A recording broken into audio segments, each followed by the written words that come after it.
So anything comes up that you want to ask a question, please you just put it in the chat function. We don't want you to forget it or lose your trail of thought. So just put it in the chat box and we'll pick those questions up right at the end of the presentation as we go through, rather than answer each at each stage of the presentation. So a little rough that sort of agenda there for us this evening. So we'll do some intros in a minute with those who's on the call, and then we're going to go through each of the points there. We're going to look at the impacts of the Women's World Cup in relation to sort of facilities. We're going to cover development planning and governance and the importance of this. And then we're going to look at the eligibility criteria, Ts and Cs, and the process really we're going to go through with the grant fund this year. And at the end, your questions, we will go through and answer them as we go through. This will be shared with you, so it's going to be recorded shortly. So we're going to record this and it will be sent out to everyone on the call tonight who's registered. So you will receive a copy of this presentation. So just a few introductions on the call. My name is Mike Pollard and I'm Head of Cricket Development. And on the call joining us this evening, we have Emma Cowdrell, Women and Girls Development Officer, Simon Jones, who's our Cricket Development Manager for clubs and leagues and leads on the grant funding for us as a county. Also pleased to welcome Neil Higginson-Dark from the ECB Recreation and Facilities Planning Manager, who looks after our region. And he's going to be around on the call to answer any questions you may have at the end of the presentation. So going to start off really with a bit around the Women's World Cup. I'm sure most of you are aware of what's happening this year, and really exciting time for us to be able to host the World Cup, and in particular have a lot of games at the ECB Bowl, which is brilliant. And you might wonder, well, what's that got to do with facilities? Well, essentially, the impact we hope is going to be pretty big from a women and girls perspective. We're really excited to see how it kind of the World Cup goes, and as a result of it, the impact we hope will be huge on the game, with more women and girls wanting to pick up a bat and a ball and wanting to take part in cricket. So that could be superb. That's going to be excellent. I think from us, we also recognise that also it's going to be a challenge to us as a game, as clubs, and in terms of facilities. So I think from our end, it's an opportunity here. So the grant is very heavily around women and girls cricket. So that's a big criteria of the funds, which Simon will talk about shortly. So the grant can be really key in helping support not just new clubs, but existing clubs, to make sure we're providing facilities which is fit for purpose. So whether that's more additional space with more people, that we're going to need more space, and we're going to need to have facilities which is open and inclusive for all. So whether that's to do with an artificial wicket on your pitch at your club, or working with a facility, whether it be a school or an additional ground, to help provide additional access and opportunity for women and girls, or indeed whether it's improving your toilet provision, ensuring there are more facilities available for females within your club, or generally just making your facilities more welcoming.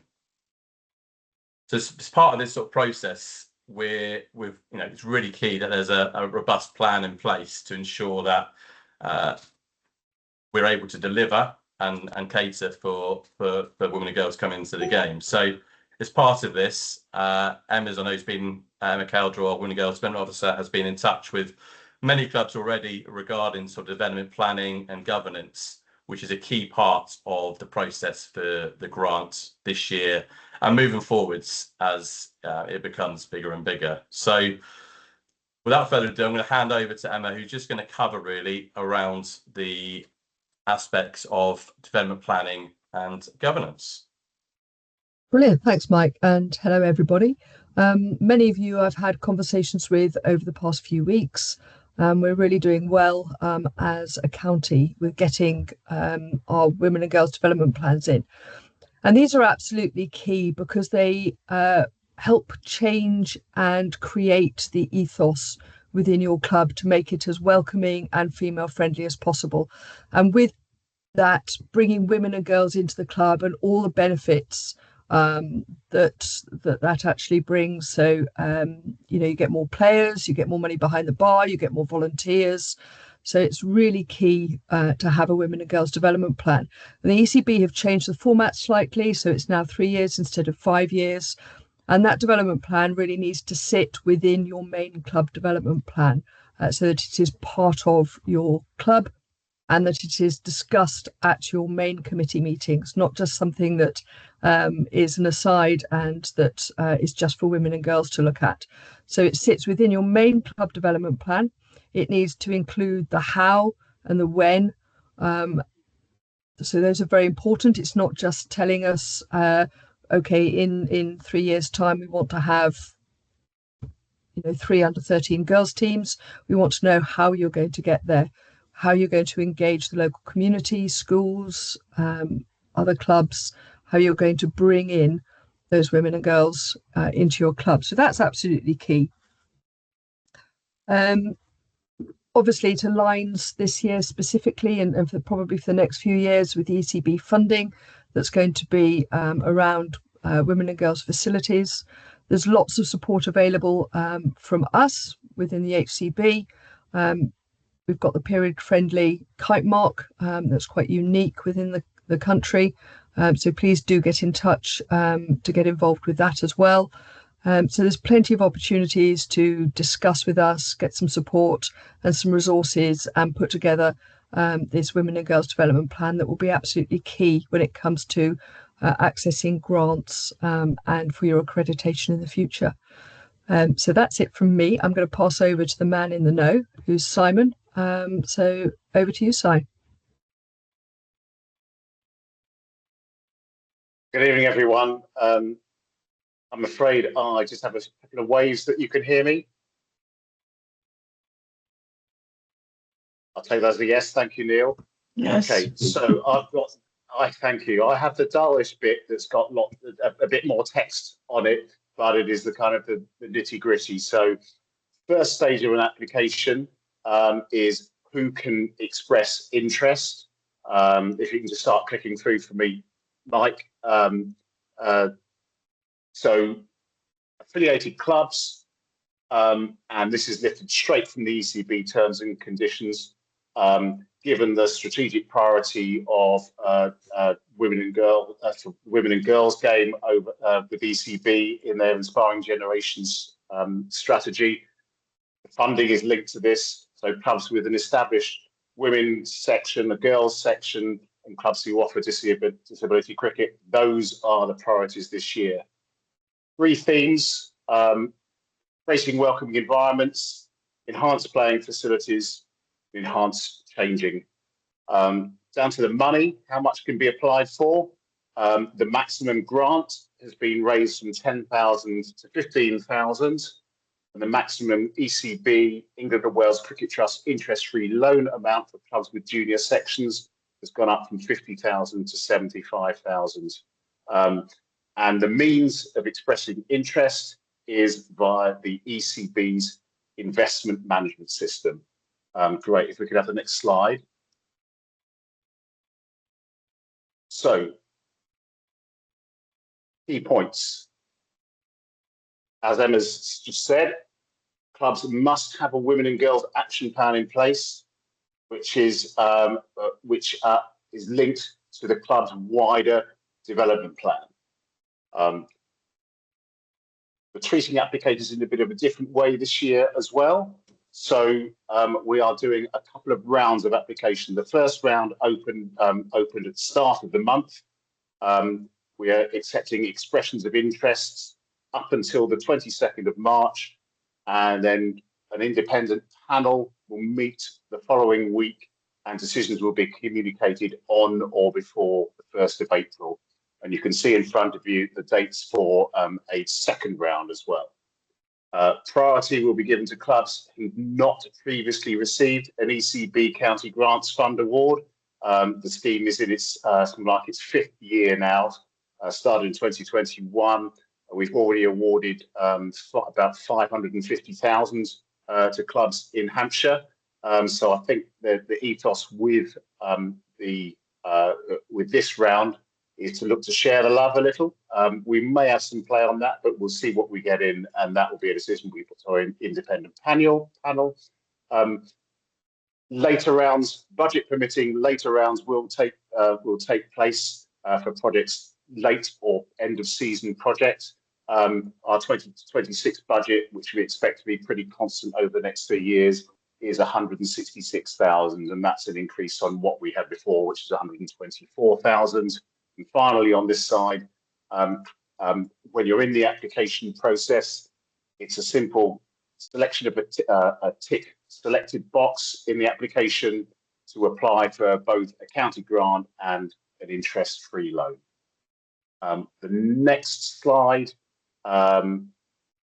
this is kind of the key bit of you working yourselves through this process of clubs, the Creating Welcoming Environments Guide. So there are within that, and you'll get all the hyperlinks with the slide.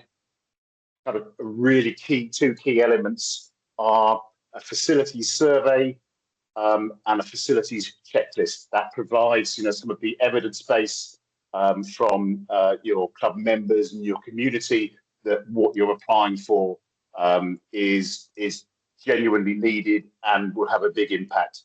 And the checklist is to look at what you have in place at the club at the moment, which shows where you are and gives evidence of what you don't have and then where you want to get to. And lastly, the key information web pages here, ECB's funding pages, which include information about the investment management system, the ECB County Grant, the interest-free loan, the Toyota for Good scheme. That's the ECB pages. Our Hampshire pages, which will summarise this information, and more importantly to yourselves, club guidance notes, which take you through all the way from creating an application to hopefully if the expression of interest, it goes to application stage and is then approved. And it will take you through every step of the way there, and the club development plan template. So that is the tech info, and that is it from me.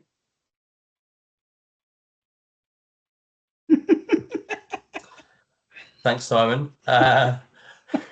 Great little graphic there. So we're on to probably the piece where obviously I'm sure that sparked a few thoughts and questions from people in regards to the fund. So we're just looking at the chat box. Simon, any questions come in at all? At the moment, and I don't know if it's just that graphic, I cannot see any in front of me. So maybe we've bombarded people with information. One from Marilyn: can you apply more than once? I'll get Neil to just double check my answer on this one, but it's one application per year. And I think, Neil, it's one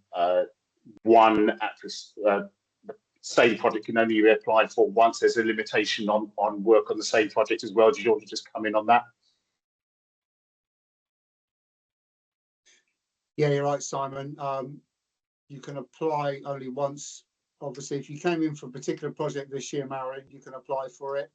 If you come in next year for a similar but aligned project, you can also apply for that, but we'll have to have a look at it on a case-by-case basis. Okay. Question from Amanda: can you apply if the club rents its facility from the council? The minimum requirement under this scheme is a 1-year rental agreement. So I think, and again, Neil, you might want to come in on this, but evidence of a block annual hire from a council facility would be sufficient, but you'd have to look at things like landlord permissions and stuff like that, I'm guessing, Neil. Yeah, that's absolutely fine, Simon. Nothing to add to that. From Phil from Hersley Park, and this will be one that a number will be asking. We've received county grants previously, so should we wait for round 2 to submit an application? I don't think we have a particular issue. I think it's better for us to know what we have in the pipeline. So if your application is fully formed and ready to go, do submit. And if it's something that then goes to our panel and we decide we're going to what we're going to back what we're going to allow to get to application stage in that. So do submit, and then we'll review what we have. I think that's kind of a fair approach. Just drop me okay, Phil, just drop me a line if you want me to add anything to that. Carolyn at Petersfield, do you have to have match funds for the projects? Again, I think Neil chip in on this, but the answer is there's no requirement for match funding for the project, but there is a line about particularly the larger for larger projects. It would be benefit, although not a requirement for the scheme to contribute some match funding.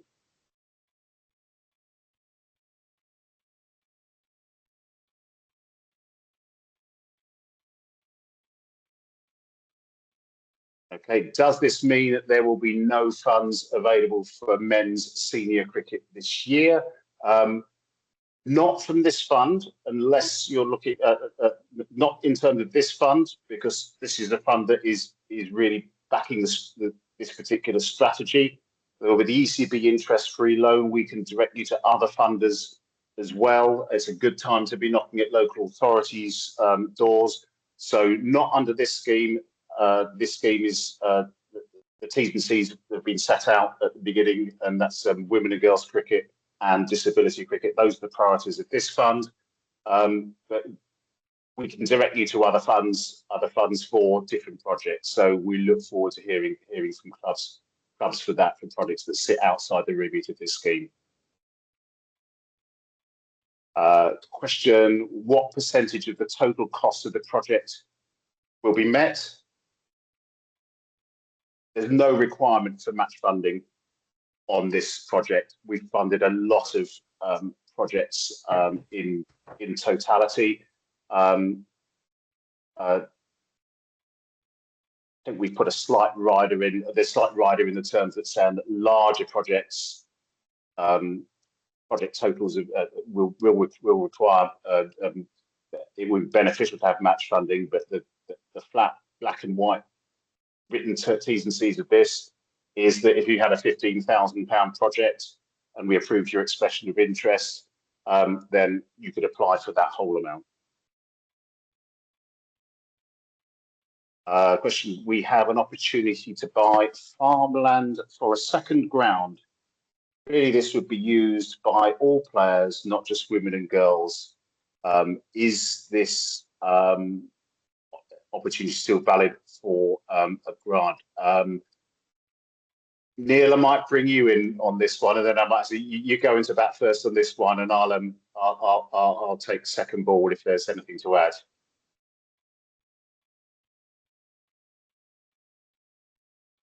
But you're on mute as well, Neil. Sorry. Sorry, my fault. Evening, Steve. The short answer is no. But can we have a conversation offline, please? Because we've done a number of these in the past and supported them by way of an interest-free loan. Okay. Yep. So which club are you at, Steve? It's Hambledon. We're talking to a farmer who owns the adjacent land. Okay. Yeah, we can take that offline if that's okay. Yep. Sure. Excellent. We have a club partway through gaining funding for a pavilion refurb.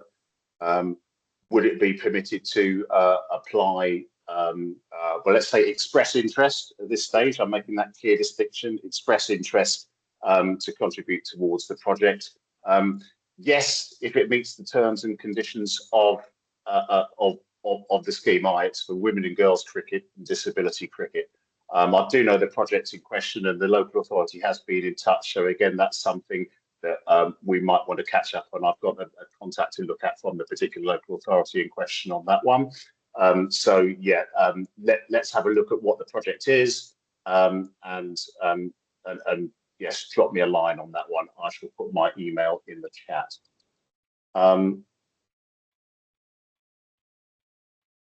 do that now, and rather than multitasking. A couple more questions. Yes. Slide with the 3 theme areas. We'll share them afterwards, but I can go through and click back as to what they were. They are creating welcoming environments, enhanced playing facilities, and enhanced changing facilities. With projects that are over 15,000, what other grant funds are available from the council? Is it best to apply for community infrastructure levy money or section 106, and what is the difference? I'll get Neil to answer that last bit, but this is a club in the East Hampshire area, and yes, those are amongst the other funds available, but I think that's something that we can chat about. I'd say Sport England Movement Fund is a good one to look at. It's a local council, district or borough council community schemes certainly as well. So let's have a look at the project, and we can have like a sort of an in-depth answer as to what you're looking to do on that one. Neil, the difference between community infrastructure levy and section 106 developers contributions? And section 106 is old school and very much still in vogue with some local authorities, whereby the developer makes a contribution per house as agreed within a section 106 agreement as part of the planning development. So that sets it within planning law as to exactly what the landowners should be contributing towards a various number of things, including sport. Community interest levy is replacing that over time and is more focused on strategic investment opportunities, and is set by the local authority and can span 4 to 6 years or thereabouts. And sport, unfortunately, tends to be further down the pecking order than it currently is. So if you look at your particular local authority website, you can see if they're still doing section 106 or moving towards community interest levy.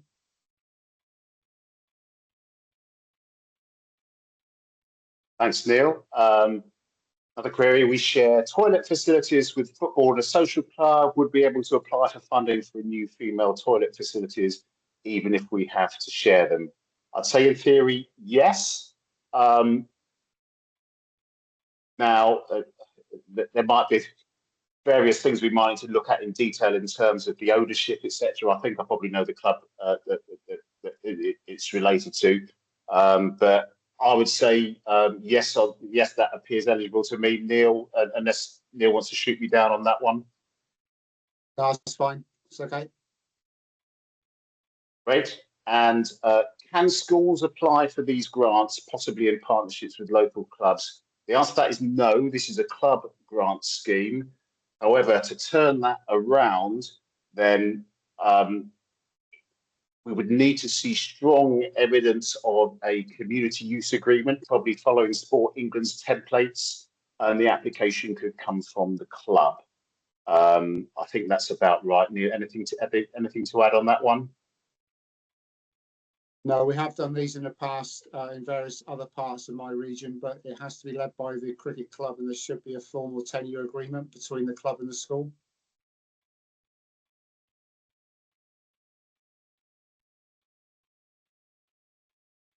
Well, I think that appears to be, and what a good set of questions it was. I'm not seeing anything more on the chat, Mike. So I'll shout if anything else comes in, but maybe if not, you just might want to wrap up. Brilliant. Thanks, Simon, and thanks, Neil, for your input on that. We appreciate them. Questions may well come to you after tonight. You go away and perhaps discuss it within your committees or within your club, and obviously have further questions. So please do get in touch with us, and we're keen to obviously support and help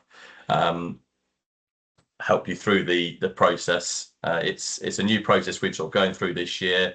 We're keen, and I think as Simon said, for as many clubs to apply as possible. So please don't let that put you off. Yes, we are going to have some obviously priorities, and we are going to have some rounds, but that's not to say, as Simon said, that we don't want those applications in initially, because we don't know how many we're going to get. We don't know how many are going to be obviously of the right project, or so we just want to have as many as we come through.